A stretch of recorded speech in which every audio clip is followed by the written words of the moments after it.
So I joined the freshman class at Michigan State in the fall of 1965. I took all the basics with an eye toward mechanical engineering, which is what I thought I would like, until I got into some of the classes that I was quite sure I didn't like. And especially calculus. Calculus was very difficult. I went to a small high school. My class was the largest that ever graduated from it. It was 52 students. And I went into a freshman class at Michigan State that was 20,000 students. And many of them had advanced placement, algebra and mathematics and calculus. And so I'm competing against these guys, and they could do calculus in their sleep, and I didn't even know how to spell it. So I struggled with a lot of the early, certainly mathematics. Physics wasn't any problem for me, and I enjoyed the chemistry, but the calculus, that was a kick in the butt. So after struggling with that for a while, and talking to a few counselors, I said, maybe there's something else you want to look at, and one of them did suggest packaging, so I went over there and over to the School of Packaging at Michigan State, and I liked what I saw and was welcomed, and most of the classes that I had already taken would apply to that particular curriculum. So I tried it, and it worked well. I enjoyed it from the very start. The original founder of that school was still an instructor at the time. His name was Dr. James Goff, and he was still teaching at the time. He knew packaging, and he convinced me that it was a good thing to do. There were three major professors there at the time: Dr. Goff, Dr. Rayfield, and Dr. Olson, and they were all very professional and with very, very good influences on people. Two of the three left the year I graduated, unfortunately, but it was a really good introduction, and I'm glad I did it. When my dad asked if I had finally declared a major, I says, "Yeah, I'm going to be. It's going to be packaging," and he says, "Packaging?" He says, "Is that putting things in bags, And I says, "Well, if that's what is required, then yes, that's what we do." But it's a whole lot more than that. And I didn't convince him at the time, but he was convinced later on.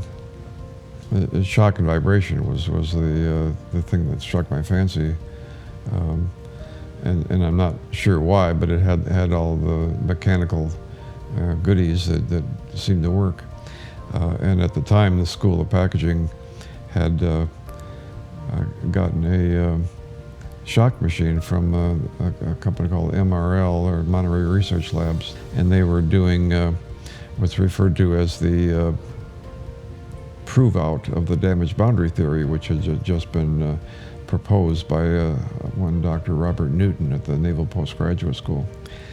But in order to see if it actually worked, the School of Packaging was contracted to test a number of different products. So companies that were part of the multi-sponsored research program would donate products that range all the way from some automotive stuff, dashboards, alternators, several types of pumps, castings, that kind of thing. And then other companies would donate products that were TV sets from Carter Electronics, Whirlpool, refrigerators, that kind of stuff. And I had talked myself into a position of kind of a student assistant at the school. So I basically swept the floors and cleaned things up and that kind of stuff. And in the middle of all this, they were testing refrigerators in this huge shock machine. So I got involved in what would be considered the foundation of dynamics, packaging dynamics, which is essentially the study of how things fail in transportation, and then how do you prevent them from failing? So they were testing of cushion materials was the primary technology involved there. But in so doing, I got to be fascinated with shock testing, among other things. The School of Packaging didn't have a shaker, a mechanical vibration machine at the time, but we did a fair amount of vibration analysis, basically shock response spectrum analysis, I found out later, from the shock pulses that we were using and the response of the products to those inputs. And you could actually ascertain the vibration characteristics of something because the basically after pulse ringing of various products would give you the natural frequency of them. All spring mass systems respond at their natural frequencies because they can't do anything else. So there was some of that involved, and it was the whole thing was pretty fascinating to me. So I decided that was where I was going to, plant my roots. And so I got to know the people there, and a lot of those people are still good friends. And that was the late '60s, so you can do the math, you can figure out how many years ago that was. And a lot of them are still active in the business. That, in fact, was exactly when Lansmont, the seeds for Lansmont were just sprouting in that time period. That's a whole nother story that you should probably get from people who know it better than I, quite honestly. But it was significant in a number of different ways. But Steve Pierce, who was still active in the business, Ed Church, who was still active in the business, Dennis Young was there, Ken Harisny, who is no longer active in the business, Pat Orsay, Bob Fiedler, who's just recently passed away. They were all there, and they were all active, and they were all very influential type people. But from there, I graduated and took a job at the Western Electric Company, Montgomery, Illinois. It's a little town about 50 or 60 miles west of Chicago. And they made data sets. And a data set was, I refer to it as a kind of a pregnant telephone. And it was used for just transmitting data in those days at horribly slow rates by today's standards. Ed Weiss was the guy's name, had been there a long time. He was a graduate of the first class of packaging people at Michigan State. He graduated in 1958. That was the first year they graduated anybody in that curriculum, and he was part of it. But the job was just more than what he could handle at that particular point, and he had graduated to other things, so they needed another engineer. And not knowing the job market very well, they interviewed a bunch of people and gave job offers to 3 engineers, and I was one of those. We found out a little later that they only wanted 1, but they got 3. So now, what are we going to do with the other 2 guys here? And they were using some very expensive cushion systems for these data sets. And I had done some cushion testing at Michigan State, so I knew that there were cheaper and probably better methods than they were using. And I implemented one of those using air cap, air bubbles, and was able to save the company. At that time, it was like $1.2 million, which didn't mean much to me, but was, for those days, an enormous amount. And the other guys had responsibility for areas where they really couldn't get a cost reduction. So when it came time to make the decision who stayed and who left, I had the cost reductions under my belt for no reason other than I was assigned that. I did what any engineer would do, and these other guys didn't. So they were transferred to the Hawthorne Works of Western Electric in Cicero, Illinois. The Hawthorne Works are famous because of the Hertzberger-Wirtz studies for motivational worker motivation stuff where they took a group of workers and they kept increasing the light level, and the production kept going up and up and up and up, you know. And then they said, well, that's the key to everything. You light it up real high. But to validate their study, they then started turning the lights down, and the production still kept going up and up, and they had the lights down to the point where you know almost couldn't see, and the production still was going up. So they started scratching their heads and saying, well, what's this whole thing about? Well, it's motivational study. If you pay attention to someone, you can motivate them, and they do some amazing things. But that study was done at the Hawthorne Works of Western Electric, and the other reason I tell the story is it was an old, grubby place. There's no good way to describe it. It's an old, grubby place.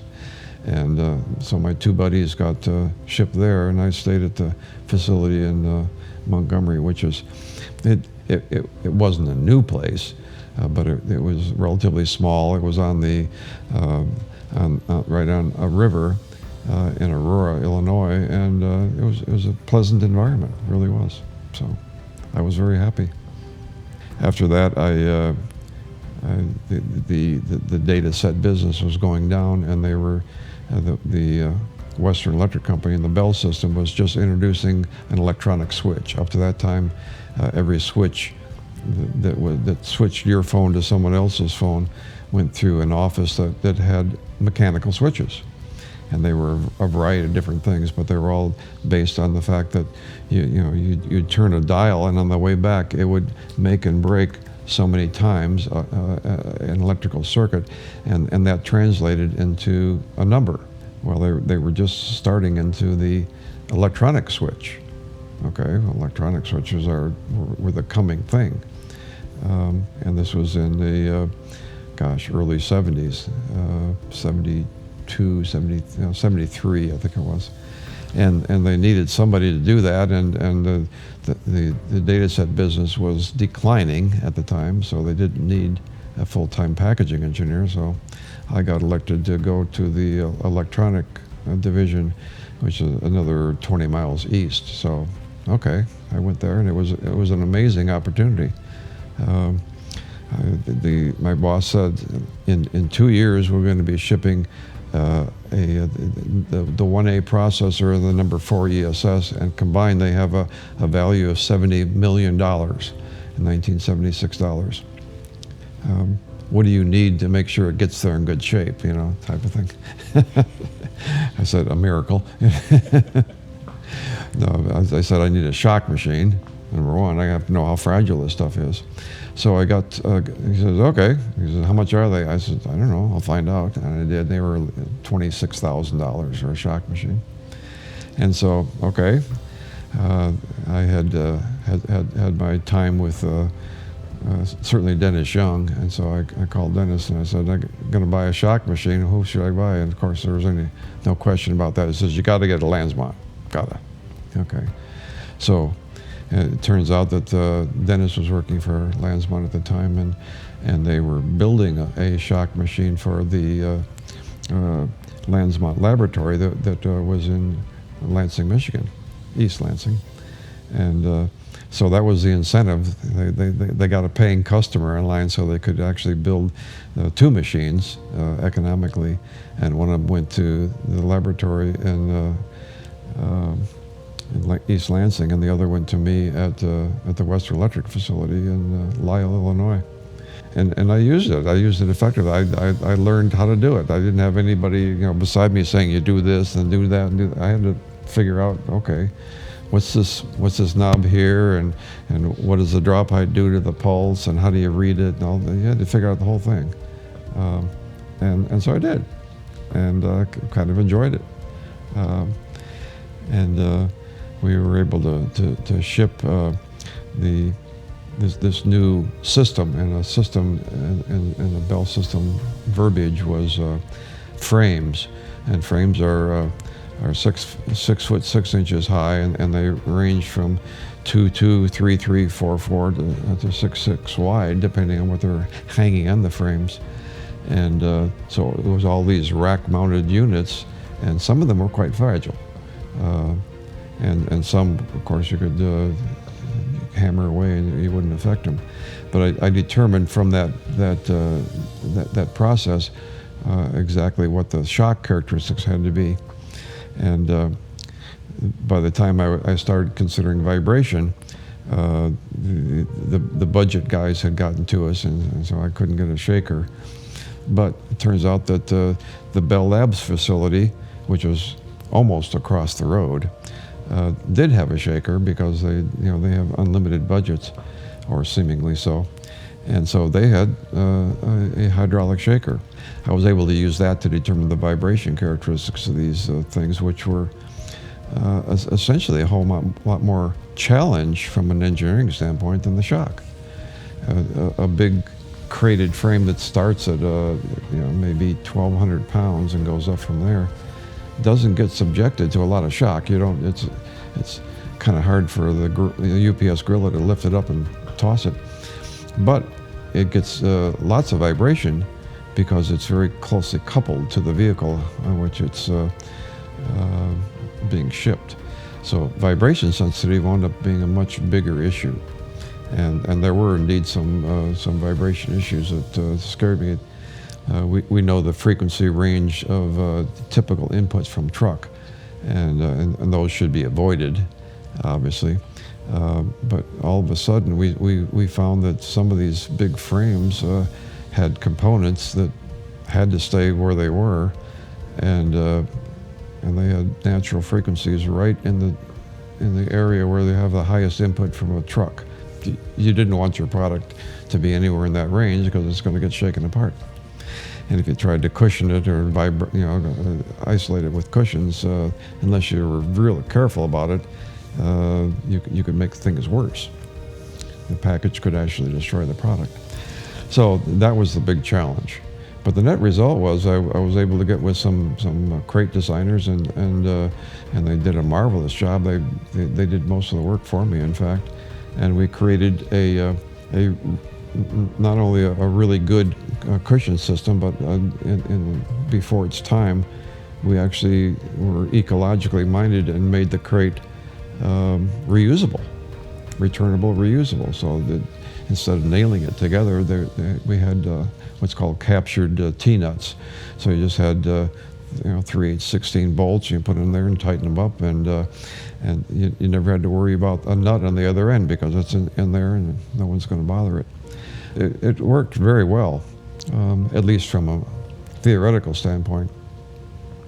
I learned a lesson, however, in that a lot of the unionized installers who received these things at the job site used the lumber from the previous designs to build their projects in the backyard. Here comes the new crate, and they looked sharp. They were painted in Western Electric blue, and big signs, the reusable, returnable, don't knock this down. Well, they used the same procedures that they did on the other crates, and they knocked them apart and took the wood home and used it. I was a bit distraught by the whole thing, but I learned a lesson about follow the job all the way through and make sure you got all the details covered before you do your design work. Don't assume that someone's going to return a crate just because you stencil something on it that says it's returnable and reusable. So that was a valuable lesson. I had kind of a rude awakening there because a lot of the people that I was working with were they were the 40 or 50-year-old type of guys, and the Bell system, AT&T, of which Western Electric was a part, had a reputation for being in-house retirement. If you got a job there, no one ever gets fired from Western Electric. You don't have to work for a living. So a lot of people were kind of lax, including some of the guys in the department that I was working in. There was a plant engineering. Some of the guys were really hard workers, and some didn't care to do that, And one day I had a contingent of three to five guys kind of gathered around my little cubicle and said, "Herb, we have to have a talk with you," And I said, "Okay, I'm listening," And they basically said, you're just working too hard, you know. And I said, oh, well, I kind of enjoy it, you know, I'm doing it well. Well, no, Herb, you're not listening. You're working too hard. And it went back and forth for a while until it finally dawned on me that the message was, I'm making these guys look bad, you know, by getting things done. And they didn't take a shine to that. And it kind of affected me. I tried to kind of laugh it off, but it affected me that they would have that mentality. So I said, gee, if I'm going to grow up and be like these guys, I don't want to stick around here. So I started looking for another job. I wound up at the Clorox Technical Center in Pleasanton, California. Now, why a guy from Chicago would move to California, and the kind of questions I had to answer from my family about California, holy, that land of fruits and nuts, you know. I said, okay, but it was a great move for me and my family. The family really enjoyed it. Had a young son at the time, and my wife enjoyed it, and I really enjoyed the challenge of consumer products packaging. It's entirely different because of the volume that they did. One of our first projects was to optimize bleach bottles. So if you ask the question, what in the world does a bleach bottle do for you anyway? Well, it does two things. It contains the product, and it keeps Mrs. Grundy dry if she drops it off the top shelf. Mrs. Grundy was the woman who ran everything at Clorox.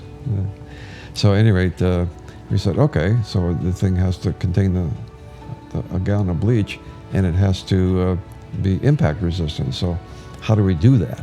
Well, currently, they took a bottle and they would cut windows in it, and they would take a micrometer and they would measure the thickness of the plastic in a bottle, and let's call it a gallon bottle. And the object was to have a uniform thickness. Well, what in the world does uniform thickness do for you anyway? I mean, why is somebody going to check this at the store, you know? And the answer is no.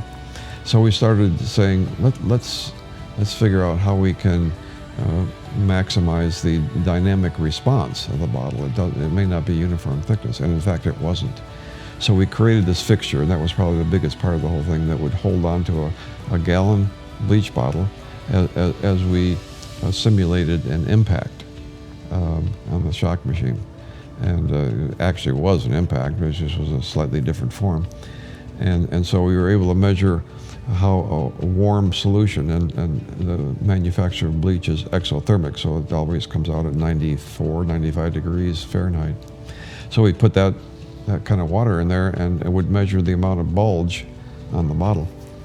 And then because the label was paper, when it would bulge too much, it would split the label, and it would make the product unsaleable. But through that process, we were able to program the perison. And the perison is the portion of a extrusion device that forms the glob actually it's called a gob of plastic, so that when you injected air into it and blew it to the outside of the mold in this injection blow molding machine, it would take the shape of the inside of the mold. And so you could actually program that. You could make it as plastic is being injected through an orifice. You could change its diameter through a program, and therefore you would change how much plastic was delivered in various parts of the bottle around the circumference. And you'd want more in the handle because that's where the stress is located, and you'd probably want less in the sidewalls because they didn't have any other function, and you want a little more in the base because that's where the pinch off came and sealed the base of the bottle. So working with the fellow that sat next door to me, who was a blow molding expert, we were able to, over a process of 4, 5, 6 months, something like that, reprogram the bottles, and the net result of which would save about 5 grams of plastic on a 100-gram bottle, so about 5%. And assuming that all bleach was shipped in gallon bottles, which isn't the case, but it's a method of determining what kind of progress you were making.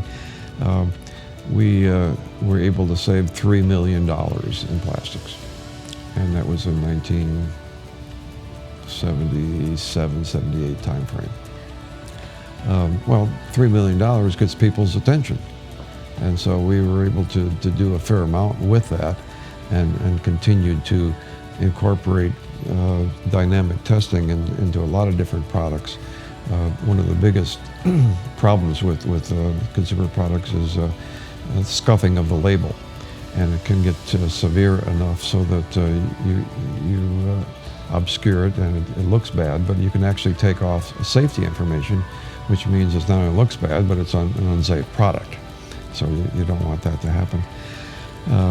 So we were able to incorporate vibration testing into the whole thing, and actually design the depth of a typical shipping container so that the container would accept the load along with the product. So it was called product load sharing, and it would do so in a fashion where you wouldn't have so much space in the top of the container that you would create a resonance of a plastic bottle inside a container, which would destroy a label in a short period of time. And so we had to avoid those same frequencies that I learned about earlier, 4 to 16 hertz. And it was much more of a challenge because you don't have any cushion in something like that. So you have to design strange things in the bottom of the bottle just so that you'd keep the vibration out of that critical range. And you'd do other things too. The type of corrugated would affect it, the loading in the corrugated, the stack height affected it. There were a lot of things that affected that whole thing. But I learned a lot in those 4 years at Clorox. But I kept in touch with the people at Lansmont, and it turns out that the people in Monterey, California, Lansmont is Lansing and Monterey together. That's where the technology started in Lansing, and the equipment manufacturer was in Monterey.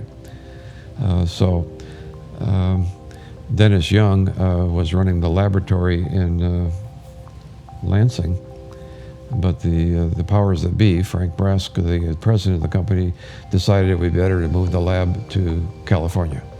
And Dennis decided he wasn't going to move with the lab, so he said, apply for that and see what's going to happen. So I did, and it turns out that they wanted marketing expertise as well as the test lab stuff, and I just happened to have my MBA, as I had taken that at night school, so I said, I'm your guy. Here I am. And so I went moved to Monterey with Lansmont, and those were really some amazing days. That was in 1980. Boy, I was the fourth person in the company, and I was doing the marketing. And we doubled the sales every year that I was there, from 1980 through 1984, which was kind of amazing, I thought.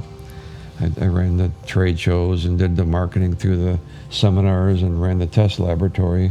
Very interesting days. We created a lot of new equipment and investigated a lot of different markets. Met a lot of different people, traveled internationally. I mean, it was just, it had all the bells and whistles and trappings of the kind of things you read about, today. But anyhow, I left them at the end of 1984, and I was just burned out. I was just absolutely burned out, and it was my own fault, but there I was nonetheless. And I became a consultant. I wanted to stay in Monterey because I liked it. I fell in love with the place real quick. And I wanted to stay in packaging because that's where all my expertise was. So about the only way you could do that is, hang out your shingle. And that lasted for a couple of years, and then I made friends with a fellow by the name of Walt Dunning, who was a graduate of the Kodak facility. That's where he got his start. And he also worked at Clorox, not at the same time I did, but later.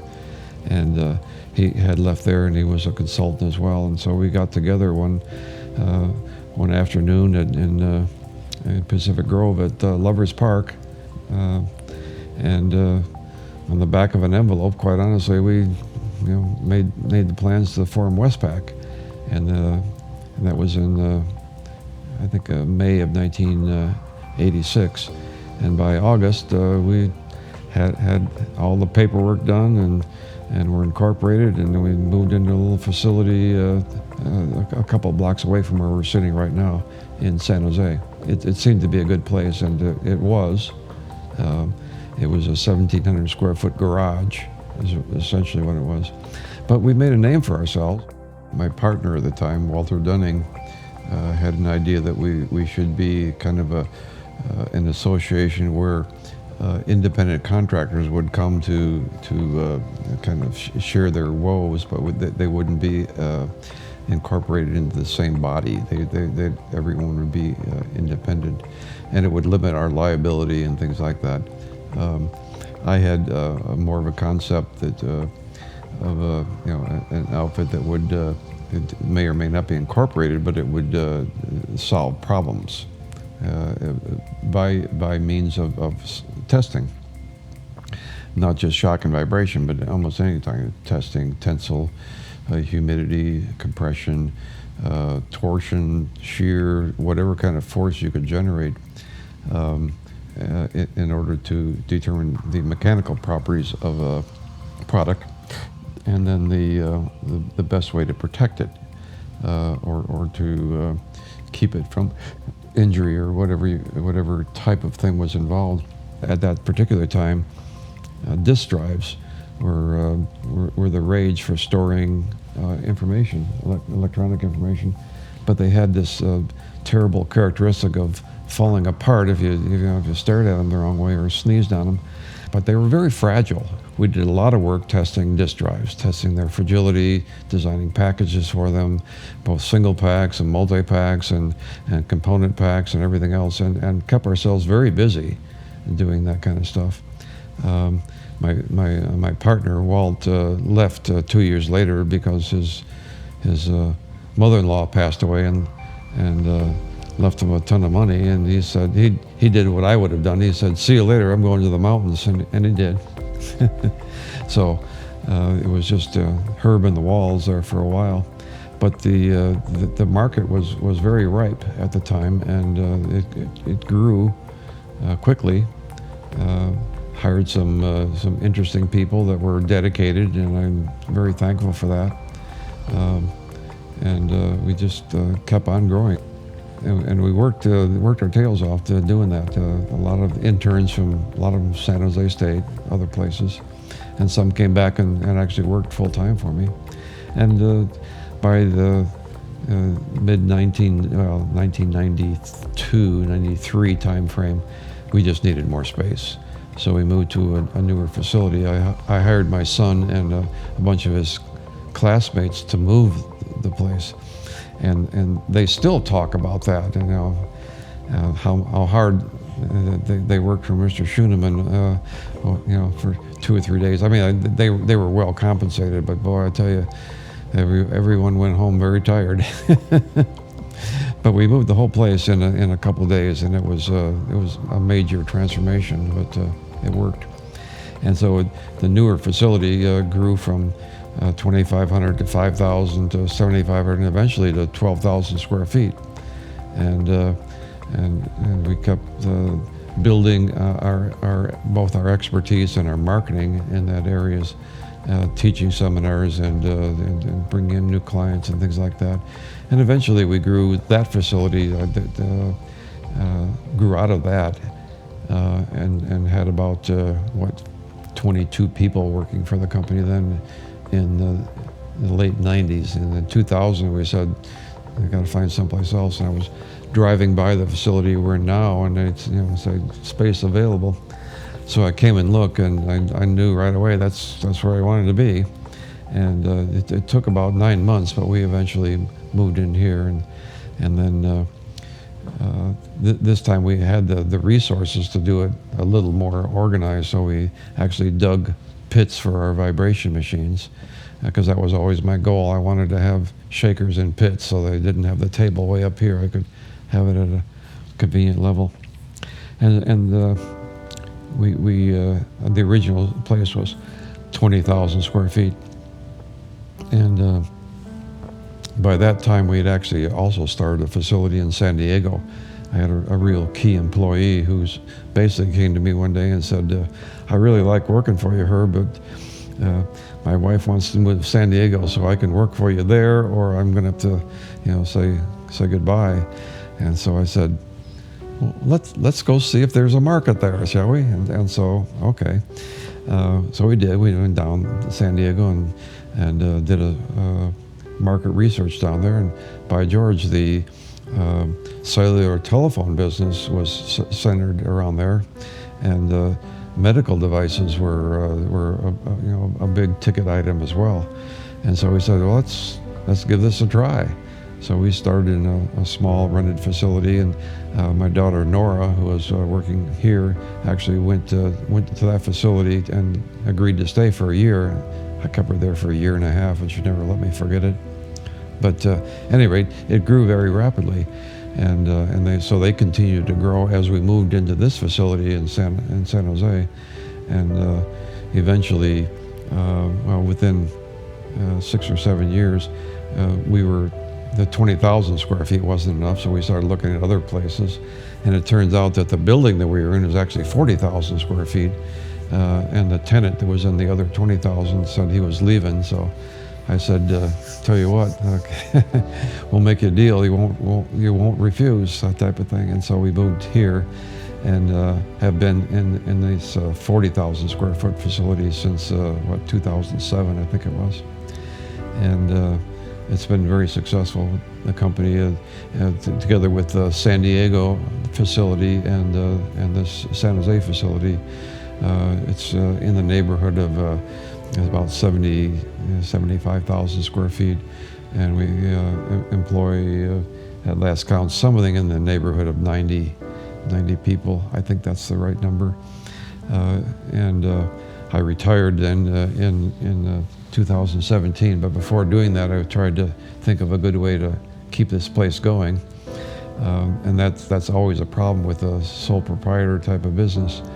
But I was really looking seriously at the ESOP, Employee Stock Ownership Program. And it appealed to me because it essentially rewarded the people who made the business work, the people working there. So that appealed to me a lot. And I thought that it would appeal to the people that would benefit from it. So at any rate, I did initiate the ESOP. And that was in actually earlier, 2013. And eventually all of the company stock was transferred to the ESOP, and they became the full-time owners of the business, including the facilities, then in 2017. And in early 2017, and then I retired later that year. Retirement is a kind of a slippery term. It's as you well know, it's kind of what you make it to be. And if you're interested in something, you normally stick around and do something with it. And that's what happened. Because of the more formal nature of things, I had to have a real live board of directors, which I've formed with people that were knowledgeable in the business, and were good friends of mine that I knew and trusted, and so we formed the board, and they decided I would be a good chairman, and I didn't refuse. So that's my current position now, and it's interesting because I had selected a fellow to take my place as the CEO, and for whatever reason, it turned sour for some reason or other, and he didn't work out at all, and so I was really in a pickle looking for the right person, and someone said, well, your daughter's got a nice MBA here. She just finished that, and and she's good with people, and she's worked 20 years and come up the hard way, and not on her daddy's coattails, that's for sure. And so I said, that's probably a good idea, and I started looking at it and asked her, and she says yes, and so I said, cool. So Nora has been the CEO here for the past 4 years, and has done a rather marvelous job. One of the things that was pointed out to me early on was that the same skill set necessary to start a business is not necessarily the same skill set required to run it full time. And I said, well, that's garbage, I mean, anyone can learn anything if they would. Well, but the more I struggled to keep the business running as an ongoing entity, and working with more and more zeros behind the digits in the finance area, I figured out that that's probably pretty true. I enjoy getting my fingers dirty in the lab doing the testing, but that's not where I'm needed the most. That's not where the expertise of the CEO should be. So, my opinion, and there's no way to couch that differently, is that she's probably done a better job than I could have for the past 4 or 5 years in keeping the business operating and keeping it directed, keeping the people employed, all that kind of stuff. So that in a nutshell is the story of Herb and WESTPAK and packaging. Yeah, well, from the very start, it was my intention, and hopefully at least some of that carried through, that work shouldn't be a 4-letter word, that you should enjoy what you're doing and who you're doing it with, and that family comes first. So those were kind of the tenets that I informally and later on formally put into the company logbook, rule book, whatever you want to call it. And I shied away from rules and regulations. I didn't think they formed a good place. And most of all, I hired people that I considered to be professionals or had that capability, and then allowed them to be professionals. So you have to give them the rope that they need to do the best job they can. And sometimes that's difficult, especially when someone is anxious and moves faster than they can, and they trip and fall and occasionally make a mess, politically, socially, whatever.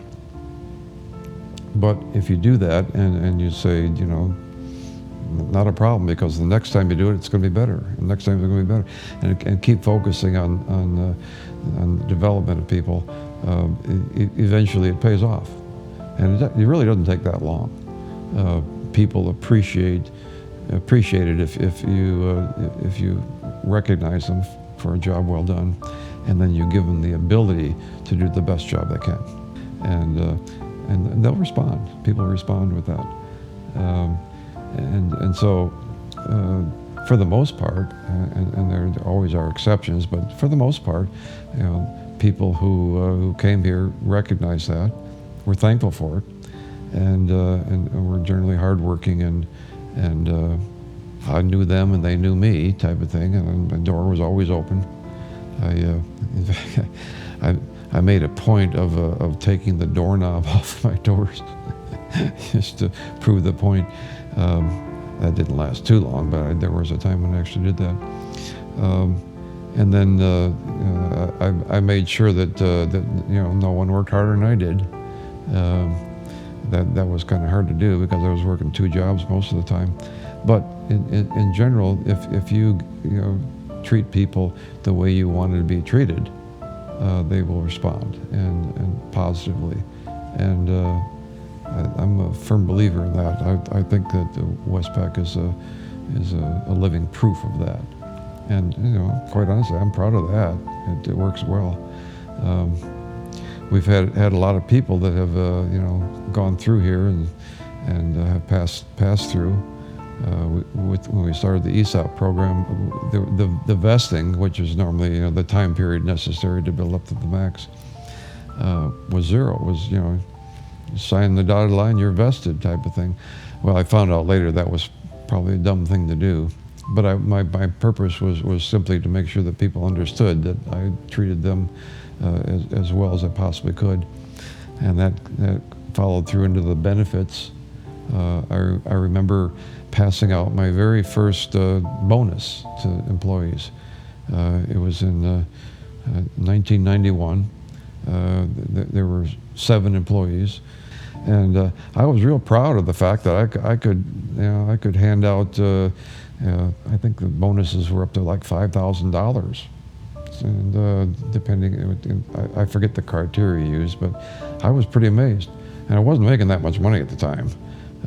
But I just told them, I said, you deserve this because you were the people that made it happen, And the company has, with very few exceptions, passed out healthy bonuses for a substantial period of time. Because of my involvement in San Jose State, I had a